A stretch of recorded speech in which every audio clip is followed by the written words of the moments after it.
도스토옙스키, 윌리엄 포크너, 밀란 쿤데라, 나부코프, 마르케스. 와, 이름만 들어도 후들덜하죠? 그런데 이들의 공통점은 무엇일까요? 맞습니다. 인류가 사랑하는 대문호들입니다. 그리고 한 가지 더. 그들 모두 그들에게 가장 큰 영향을 미친 위대한 책으로 세르반테스의 돈키호테를 언급했다는 겁니다.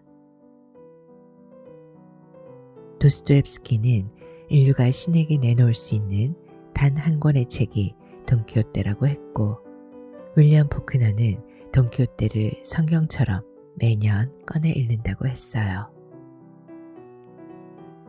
세계문학사에서 가장 중요한 작품 중 하나로 꼽히는 돈키호테는 흔히 근대소설의 시작이라고들 하는데, 그 이유가 미치광이 기사의 단순한 모험 이야기를 넘어서 현실과 환상, 인간의 이상과 한계를 깊이 있게 다루고 있기 때문이라고 합니다.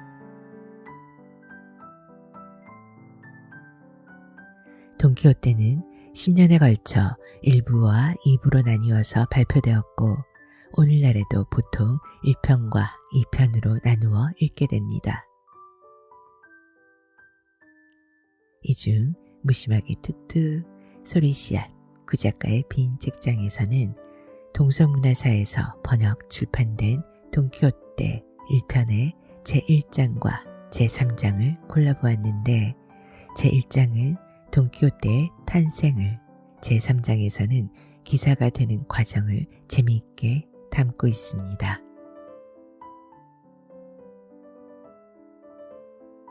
자신이 기사라고 믿고 살아간 한 사람, 풍차를 거인이라고 믿고 돌진한 남자, 현실이라는 벽 앞에서 절대 꿈을 포기하지 않은 모험가.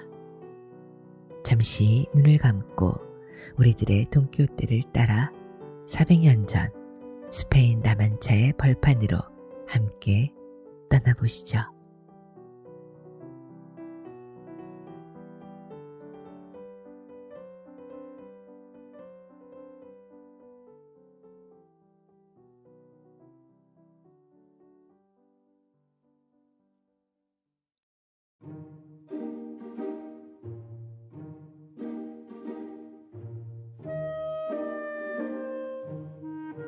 돈키호테 1, 미겔 데 세르반테스, 김현창 옹김, 동서문화사.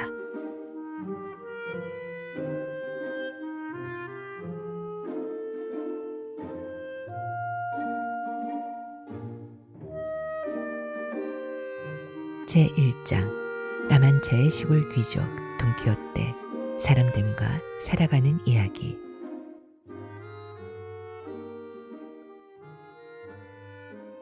그리 오래되지 않은 옛날, 이름까지 기억할 필요는 없는 라만차의 어느 마을에 창거리의 창, 낡은 방패, 여윈말, 날쌘 사냥개를 가진 시골 귀족이 살고 있었다. 그는 낮에는 양고기보다 쇠고기를 더 많이 넣어서 삶은 요리를, 밤에는 잘게 썬 고기 요리를, 토요일에는 소금에 절인 돼지고기와 달걀 요리를, 금요일에는 콩국을, 일요일이면 새끼 비둘기 요리를 먹느라고 수입의 4분의 3을 지출했다. 그리고 나머지 돈은 두꺼운 나사로 만든 망토와 축제용 벨벳으로 만든 짧은 바지와 슬리퍼를 샀으며, 평상시에도 최고급 양모직 옷을 입으며 뽐내느라고 모두 낭비했다. 집에는 40살이 넘은 가정부, 20살이 채 못된 조카딸, 야윈말, 말 한 장을 얻는 일과 정원 손질과 밭일, 장 보는 일을 하는 어린 종자가 있었다. 이 귀족의 나이는 50에 가까웠으며 얼굴과 몸은 말랐으나 뼈대가 튼튼하고 꼿꼿했다. 그는 이른 새벽에 일어나고 사냥을 즐겼다. 그는 끼하다 또는 깨사다라고 불렸는데, 이에 대해 글을 쓴 저자들 간에는 다소의 의견 차이가 있다. 가장 믿을 만한 소문에 의하면 끼하나로 불렸다고 한다. 그는 한가한 시간이 있으면 하기야 1년 중 대부분이 한가한 시간이지만 기사도 이야기를 읽는데 골몰했으며 그렇게 되면 사냥이나 재산 관리조차 잊었다. 나중에는 기사도 책을 구입하기 위해서 수많은 밭을 팔 정도였다. 그는 사들일 수 있는 한 많은 책을 사들여서 집안에 가득 쌓아놓았는데 그 중에서도 특히 유명한 펠리시아노 데 실바가 지은 책을 가장 좋아했다.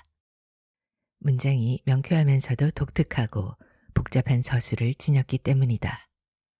특히 나의 이성을 만든 이성 아닌 이성에 나의 이성도 힘을 잃고 그대의 아름다움을 한탄하니 이 또한 이성이노라 와 같은 사랑의 밀어라든가 결투 장면을 읽을 때 그런 믿음은 확고해졌고 별들과 더불어 그대의 거룩함을 강화하고 그대에게 그 고귀함에 어울리도록 하는 드높은 하늘 따위의 대목을 읽을 때도 그랬다.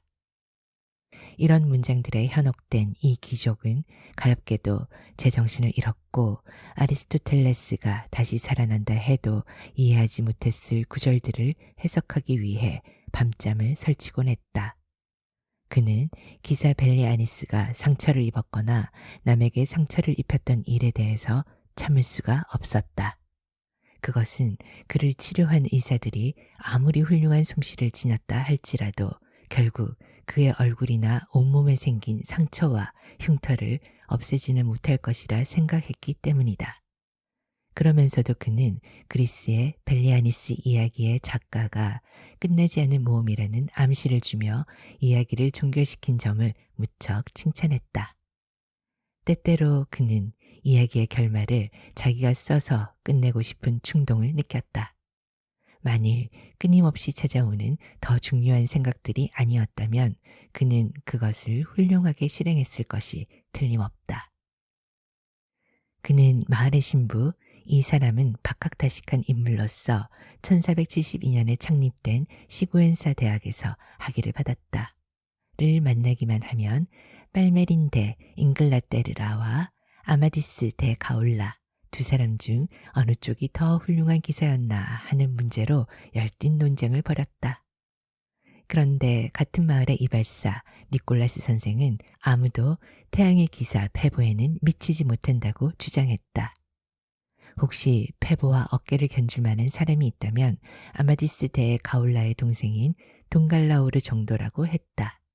왜냐하면 동갈라우르는 검술과 용맹이 형에게 조금도 뒤지지 않으며 모든 면에서 적절한 조건을 갖추었고 자기 형처럼 울보가 아니었기 때문이다. 요컨대 그는 이런 종류의 책을 읽느라 매일 밤을 뜬 눈으로 지새웠고 낮에는 낮대로 독서에만 열중했다. 이런 나날이 계속되자 마침내 그는 정신을 잃게 되었다. 책에서 읽은 요술, 싸움, 전투, 결투, 부상, 구애, 연인, 범민, 그 밖에 온갖 황당무계한 사건 등이 이상야릇한 환상으로 이어져 그의 머리에 가득 찼다. 그리하여 그 숱한 호황된 얘기들이 모두 진실로 여겨졌고 이 세상에서 그보다 더 확실한 이야기는 없다고 생각할 정도가 되었다. 그는 엘시드 루이 디아스가 훌륭한 기사이긴 하지만 무시무시하고 어마어마한 거인을 2명이나 한꺼번에 단칼로 두 동강을 낸 불타는 칼의 기사에는 도저히 미치지 못한다고 자주 이야기했다. 그는 베르나르도 델 까르피오를 높이 평가했는데 그것은 헤르쿨레스가 땅의 신의 아들 안테오를 두 팔로 껴안아서 죽인 고사에 따라 그가 귀신 같은 롤단을 론세스바이에스에서 무찔렀기 때문이다. 게다가 거인 족속 중에서는 모르간떼만이 부드럽고 사람 됨됨이가 좋다면서 그를 극구 칭찬했다. 그 귀족이 가장 좋아한 사람은 프랑스 샤를마뉴의 12용사 중에 레이날도스 데 몬탈반이었는데 이는 그가 성에서 뛰쳐나와 닥치는 대로 마구 무찌르고 마호메트의 순금 성상을 바다 저편에서 빼앗는 대목을 읽었기 때문이었다. 배신자 갈랄론 백작, 론세스바이에스 전투에서 12용사가 패하여 전사한 것은 갈랄론의 배신 때문을 발로 걷어찰 수만 있었다면 그는 아마 자기 가정부뿐만 아니라 조카 딸까지도 덤으로 내놓았을 것이다. 정말이지 그는 사리분별을 잃어버려서 어느 미치광이도 생각해내지 못했던 회괴망측한 생각을 품게 되었다. 그것은 자신이 방랑기사가 되어서 갑옷을 입고 말을 타고 무기를 들고는 온갖 모험을 찾아 세상을 돌아다니면서 전부터 읽고 익힌 모든 방랑기사의 이야기를 스스로 실천하겠다는 것이었다. 그리하여 온갖 비행을 바로잡고 수많은 시험과 궁지에 몸을 던져 그것들을 멋지게 극복하여 그 명성을 길이 남기겠다고 결심했다. 그것은 자기의 명예를 높이고 아울러 나라를 위해서도 봉사하는 중요한 일로 여겨졌다. 이 가엾은 사나이는 벌써 자기 힘으로 적어도 트라피손다 제국의 왕위에라도 오른 기분이 되었다. 그는 이런 즐거운 공상에서 파생된 야릇한 희열에 쫓겨서 빨리 자기의 꿈을 실천에 옮기려고 서둘렀다. 그가 가장 먼저 한 일은 녹슬고 곰팡이가 쓴 채 몇백 년 동안 한쪽 구석에 처박혀 있던 몇 달아 지난 조상의 낡은 갑옷을 손질하는 것이었다. 그는 갑옷을 정성 들여 닦고 문지르다가 큰 결점을 발견했다. 투구에 얼굴 가리개가 달리지 않아서 단순한 쇠모자처럼 보인다는 것이다. 그러나 그는 이 결점을 자신의 손재주로 보충할 수 있었다. 두꺼운 반지로 얼굴 가리개를 만들어 쇠모자에 붙인 것이다. 그리고 그것이 얼마나 튼튼하며 칼날의 위험에 얼마나 견딜 수 있는지 시험하려고 칼을 뽑아 2번 내려쳤다. 그 순간 그것은 완전히 망가지고 말았다. 그는 어이없는 실패에 혀를 차고는 이번에는 안쪽에 쇠를 대고 다시 공들여 스스로 만족할 수 있을 정도로 튼튼하게 만들었다. 그만하면 훌륭한 얼굴 가리개가 달린 투구가 되었다고 생각하고 그것을 쓰기로 결심했다. 그 다음 그는 자기의 여인말을 보러 갔다. 발굽이 쪼개어 놓은 것처럼 갈라져 있었고 가죽과 뼈뿐이로다 라는 그 고넬라의 말보다도 더 지독하게 여위었지만 그의 눈에는 알렉산드로스 대제의 부케팔루스보다도 엘시드의 바비에까보다도 훌륭하게 보였다. 이 말에 이름을 짓는데 꼬박 나흘이 걸렸다. 그 까닭은 자기 같은 훌륭한 기사의 말이라면 당연히 명마이니 그럴듯한 이름을 갖는 것이 당연했기 때문이다. 그래서 이 말이 방랑기사의 애마가 되기 전에는 어떤 말이었으며 아울러 지금의 신분도 확실하게 나타내주는 이름을 생각해내기에 고심했다. 이리하여 자신의 공상을 총동원하여 짓고 고치기를 수없이 반복한 뒤에 로시난떼라는 이름으로 정했다.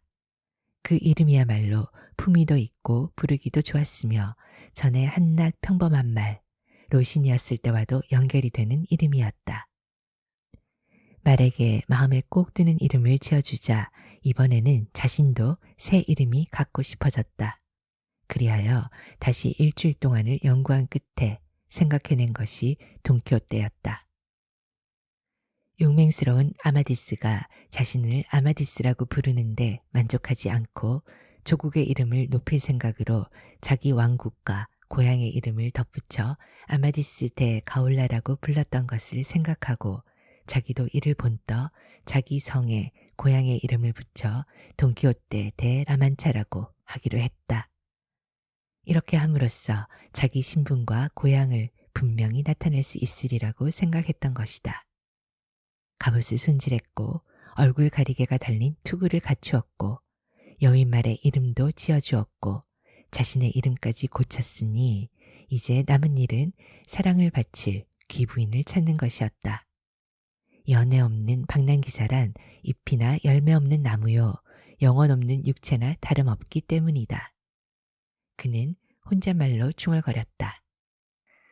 내가 내 죄를 받느라고 아니면 싸울 운이 있어서 방랑기사들에게 항상 일어나는 일인 거인을 만나게 된다면 단숨에 그 녀석을 때려 눕히든가 몸뚱이를 두 동강 내어서 싸움에 이길 경우가 생길 것이다. 그때 놈을 선물로 바칠 상대가 있다는 것은 얼마나 멋진 일일까.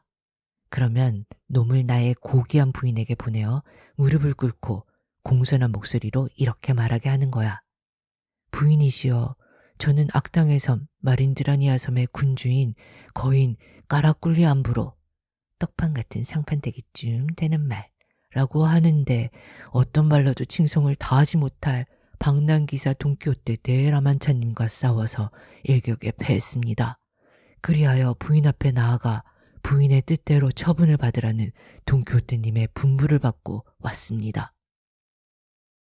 우리 선량한 기사의 독백이 여기에 이르렀을 때, 아니 그보다도 자신이 이름을 지어줄 사랑하는 귀부인을 생각해냈을 때, 오, 그의 넘치는 기쁨을 상상해보라.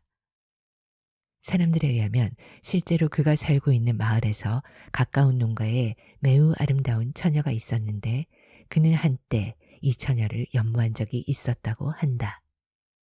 그러나 그 처녀는 그것을 알지도 못했고 또 그를 생각해 본 적도 없었다. 그 처녀의 이름은 알돈사 로렌소였는데 그는 이 처녀에게 자기의 사랑하는 귀부인의 이름을 주기로 했다. 그래서 자기와 어느 정도 균형이 맞고 게다가 공주나 귀부인의 이름으로도 손색이 없을 이름을 이것저것 생각한 끝에 마침내 둘시네아 델 또보소라고 부르기로 했다. 그것은 이 처녀가 또보소에서 태어났기 때문이었다. 이 이름 역시 자신이 지은 다른 이름들과 마찬가지로 그에게는 음악적이고 색다르고 함축성 있게 느껴졌다.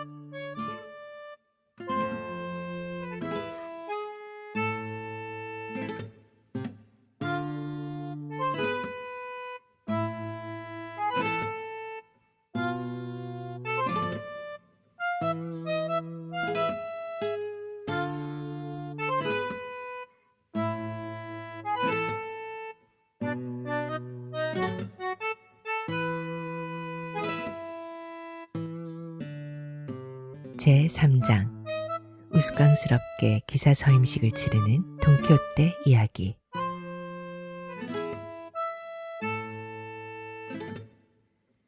근심에 쌓인 채 싸구려 주막에서 어설픈 저녁 식사를 마친 돈키호테는 주인을 불러 마구간으로 데리고 갔다. 그리고는 다짜고짜 무릎을 꿇더니 이렇게 말하는 것이었다. 용감하신 기사님, 이 몸이 바라는 바를 들어주실 때까지 이 자리에서 일어나지 않겠습니다. 그 일은 기사님의 명성을 높이는 일이며 동시에 만백성을 위하는 일이기도 합니다. 주인은 발밑에 꿇어앉은 손님의 말에 어떻게 해야 좋을지 어떤 대답을 해야 할지 몰라 그저 어리둥절해져서 바라볼 뿐이었다. 아무리 일어나라고 사정을 해도 막무가내였으므로 결국 주인은 부탁을 들어주겠노라고 대답할 수밖에 없었다. 그러자 돈키호테가 말했다. 기사님께서 들어주시리라고 이미 짐작하고 있었습니다. 제가 부탁할 일이란 다름이 아니라 내일 아침에 이 사람의 기사 서임식을 집행해 주십사 하는 것입니다. 오늘 밤 성안의 예배당에서 갑옷 불칠범을 서고 내일은 방금 말씀드린 대로 이 몸이 바라던 소망을 꼭 이루고야 말겠습니다. 그리하여 약한 자들을 위한 모험을 위해 천하를 두루 돌아다니겠습니다. 이것이야말로 기사의 본분이요 나와 같은 방랑기사들이 해야 할 일이라고 생각합니다.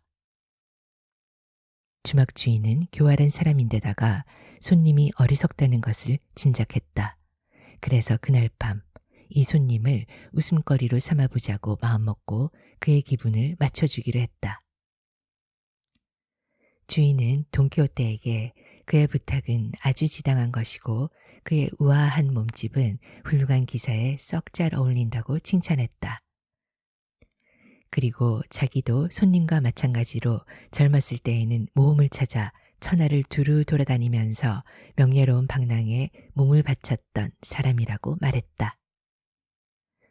말라가의 어물시장, 리아란 섬, 세비야의 색향, 세고비아의 소시장, 발렌시아의 올리브숲, 그라나다 지방, 살루카르 해변, 꼬르도바의 공원, 똘레도의 선술집을 비롯하여 온갖 곳을 돌아다니며 사기를 치고 과부들을 농락하고 수천여를 범하고 젊은 사람들을 속이는 등 온갖 나쁜 짓을 하다가 끝내 스페인의 모든 관청과 법정에 이름을 떨치게 되었다는 것이다. 그러다가 이제는 은퇴하여 이 성에서 자기 재산과 남의 재산으로 생활하며 품위와 신분을 가리지 않고 모든 방랑 기사를 돌봐주고 있는데 그 까닭은 자기가 기사들을 좋아하기 때문이며 자기의 호의에 대한 보답으로서 그들의 재물을 분배받고 싶기 때문이라고 말했다. 주인은 덧붙이기를 현재 이 성은 새로 지을 생각으로 허물어 버렸기 때문에 갑옷을 지킬 예배당이 없지만 필요하다면 어디서 불침번을 서도 상관없으니 오늘 밤 이 성의 안뜰에서 지키는 것이 좋겠다고 했다. 또 내일 아침에 신의 도움으로 기사 서임식을 무사히 치르면 이 세상에서 누구도 맞설 자가 없는 훌륭한 기사가 되는 게 아니냐고 했다.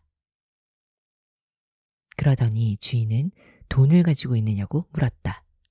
돈키호테는 동전 한 푼 없으며 지금까지 읽은 방랑기사의 이야기책에 돈을 가지고 다녔다는 사람은 하나도 없었다고 대답했다.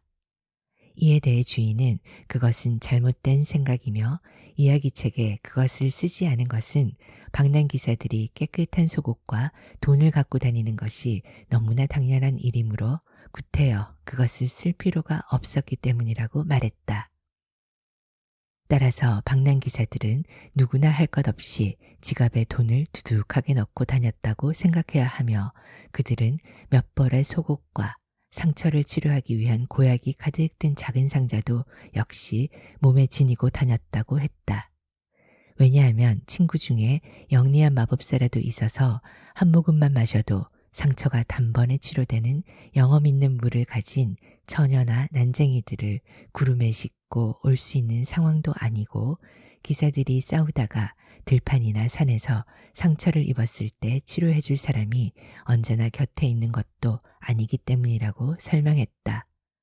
그렇기 때문에 옛날의 기사들은 자기의 종자에게 돈과 치료용 실과 고약 등을 준비하는 것을 당연한 일로 여겨왔으니 앞으로는 돈이나 기타 필수품 없이는 절대로 길을 나서지 말라고 주인은 충고했다. 돈키호테는 주인에게 충고대로 하겠다고 약속했다. 그리고 주막 옆에 있는 넓은 빈터에서 갑옷을 지키기로 결정했다. 돈키호테는 갑옷을 우물 옆에 물통 위에 얹어 놓았다. 그리고 방패를 끼고 창을 들고는 의젓한 표정으로 물통 앞을 왔다 갔다 하기 시작했다. 서서히 날이 저물고 있었다. 주막 주인은 주막에 묵고 있는 다른 손님들에게 돈키호테의 정신이 좀 이상하며 내일 아침 기사 서임식을 받기 위해 지금 갑옷을 지키는 것이라고 짓거려댔다. 그러자 모두들 별남이 치광이도 다 보겠다고 괴상히 여기면서 구경이나 하자고 몰려들었다. 돈키호테는 의젓한 태도로 걸어다니다가 때로는 창을 짚고 서서 오랫동안 갑옷을 지켜보곤 했다.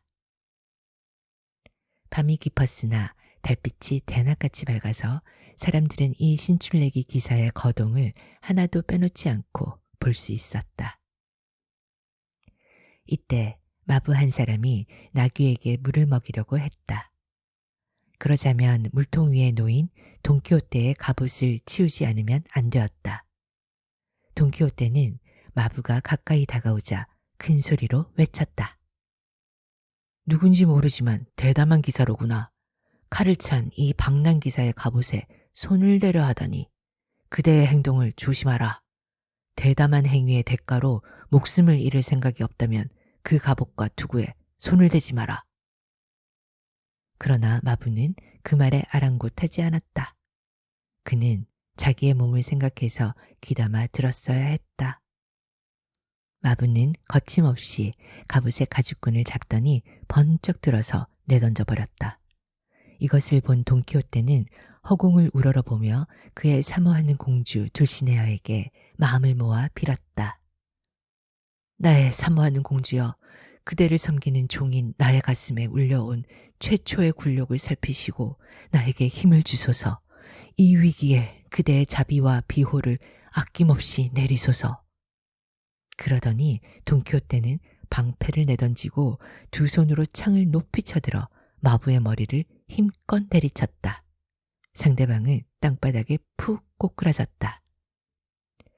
만일 한 번 더 내리쳤다면 의사가 달려올 필요도 없었을 것이다. 이렇게 마부를 쓰러뜨린 돈키호테는 갑옷을 제자리에 갖다 놓고 다시 의젓한 걸음걸이로 갑옷 주변을 돌아다니기 시작했다. 얼마 뒤 다른 마부가 그동안 무슨 일이 일어났는지 모르고 역시 나귀에게 물을 먹일 생각으로 다가와서 물통 위에 갑옷을 치우려 했다. 아까의 마부는 그때까지 까무러쳐 있었다. 돈키호테는 아무 말도 하지 않고 이번에는 누구의 가호를 빌지도 않고 창을 치켜 올렸다. 그는 두 번째 마부의 머리를 네 쪽으로 만들었다. 괄호 열고 머리를 네 쪽 낸다는 옛말이 있다. 넷은 다수의 의미로도 쓰인다. 괄호 닫고. 이 소란에 주막주인과 손님들이 달려나왔다. 이것을 본 돈키호테는 팔에 방패를 끼고 칼에 손을 대며 소리쳤다. 오, 나의 낙담한 마음에 힘을 주시는 아름다운 공주여, 지금이야말로 커다란 모험에 부닥친 이 기사에게 당신의 자비로운 눈길을 돌리실 때인가 합니다. 그는 온 세계의 마부가 모두 덤벼들지라도 한 걸음도 물러나지 않을 정도로 용기가 솟고 있었다. 부상한 마부의 패거리들은 자기네 동료가 쓰러져 있는 것을 보자 돈키호테에게 돌을 던지기 시작했다. 돈키호테는 온 힘을 다해 방패로 몸을 막았다. 그는 필사적으로 버티면서 물통에서 떠나려고 하지 않았다. 이때 주막주인이 저런 자는 상관하지 말라고 하며 이미 말했듯이 미치광이이므로 이 자리에 있는 사람을 모두 죽인다 해도 아무런 죄가 되지 않는다고 외쳤다. 그러자 돈키호테도 그에 못지않은 큰 소리로 배신자들이라고 외치면서 방랑기사에게 이런 무례한 짓을 하게 내버려두는 이 성의 주인은 형편없는 겁쟁이며 비열한 기사라고 비웃었다. 또한 자기가 기사의 칭호를 얻게 되면 이 배덕 행위에 대해 반드시 혼을 내주겠다고 으름장까지 놓았다. 이놈들, 너희들 같은 오합지졸들은 문제도 안 된다. 마음대로 덤벼보아라. 내 너희들의 무례하고 어리석은 행위에 보복을 해줄 테다. 그가 어찌나 기세등등했던지 덤벼들던 자들은 겁을 먹고 주춤거렸다. 그리고 주막주인이 말리기도 했으므로 모두들 못 이기는 채 돌팔매질을 중지했다. 그러자 돈키호테도 부상자들을 끌어가도록 내버려두고 아까처럼 의젓한 태도로 갑옷을 지키며 밤샘을 하는 것이었다. 손님을 웃음거리로 삼으려던 생각이 잘못이었음을 깨달은 주인은 재난이 또 일어나기 전에 어서 이 재수없는 기사의 서임식을 치러주어 일을 매듭지어야겠다고 마음먹었다. 그래서 돈키호테에 다가가서 천한 자들의 오만함과 무례한 행동을 용서하라고 빌었다. 그리고 그들은 자기들의 무모한 행동에 대한 벌을 받았다면서 아까도 말했듯이 이 성에는 예배당이 없지만 지금부터 하고자 하는 의식에는 아무 지장이 없다고 말했다. 또 자기가 알고 있는 바에 의하면 기사 서임식에서 가장 중요한 행동은 목덜미를 때리는 것과 칼등으로 어깨를 때리는 것이니 그것은 들판 한복판에서라도 할 수 있고 갑옷을 지키는 밤샘 의식도 4시간 이상이나 했으니 그만하면 이제 되었다고 말했다. 돈키호테는 주인의 말을 그대로 믿고 자기는 지금 말한 대로 따를 테니 되도록 빨리 의식을 집행해 달라고 부탁했다. 또다시 공격을 당하면 그때는 기사의 신분이니 성주님이 부탁하는 사람들만 제외하고 성 안의 사람들을 모조리 죽이겠다고 말했다. 그 말에 겁이 난 주인은 마부들에게 주는 집과 보리의 양을 적어놓은 장부를 가져왔다. 그리고 어린 사환이 가져온 쓰다 남은 초토막을 들고 두 여자와 함께 돈키호테 앞에 서더니 돈키호테에게 무릎을 꿇으라고 했다. 그리고는 경건한 기도문을 외우듯 그 장부를 읽어나가면서 손으로 돈키호테의 목덜미를 후려치기도 하고 칼등으로 어깨를 세게 내리치기도 했다. 그러고 나서 한 여자에게 기사의 칼을 채워주라고 지시했다. 여자는 침착하고 신중하게 그 일을 해냈다. 이 의식이 진행되는 동안 모두들 웃음을 참느라고 무진 애를 썼다. 그들은 이미 이 신출내기 기사의 용맹함을 보고 난 뒤라 가까스로 웃음을 참을 수 있었다. 칼을 채워줄 때 마음씨 고운 그 여자는 이렇게 말했다. 부디 하나님의 은총으로 행운의 무사가 되고 많은 승리를 거두게 되기를. 돈키호테는 자기가 어느 분의 신세를 졌는지 분명히 알고 있어야 한다면서 여자의 이름을 물었다. 그것은 장차 자기의 용기로 얻는 영예의 일부를 그녀에게 주려는 생각에서였다. 여자는 아주 겸손하게 자기 이름은 똘로사이며 산초 비에나야 광장의 상점 거리에 사는 구두 수선공의 딸인데 앞으로 자기가 어디에 있든지 돈키호테를 상전으로 모시겠다고 말했다. 돈키호테는 그녀의 고운 마음씨에 보답하는 의미에서 이름 앞에 붙이는 경칭, 돈을 붙이도록 하겠으니 여자의 이름 앞에 붙이는 경칭, 도냐 똘로사라고 부르게 해달라고 부탁했다. 그녀는 그렇게 하라고 허락했다. 다른 여자도 그에게 박차를 신겨주고 같은 질문을 받았다.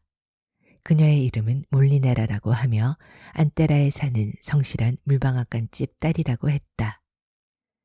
돈키호테는 이 여자에게도 역시 영광을 나누어 주려는 생각에 도냐 몰리네라라고 부르게 해달라고 부탁했다. 이런 전대미문의 의식을 벼락치기로 끝낸 돈키호테는 한시바삐 말을 타고 모험을 찾아 떠나고 싶어 견딜 수가 없었다. 그리하여 로시난테의 안장을 얹고 올라타더니 주막주인을 부둥켜 안고 기사 서임식을 베풀어 준 데 대해 감사하며 글로 옮겨놓기 어려운 이상하고 미묘하기 짝이 없는 말들을 늘어놓았다. 빨리 그를 주막에서 내보내고 싶은 주인은 돈키호테의 못지않은 미사여구를 늘어놓아 그의 인사에 대답하고는 숙박비 같은 것은 받을 생각도 하지 않았다.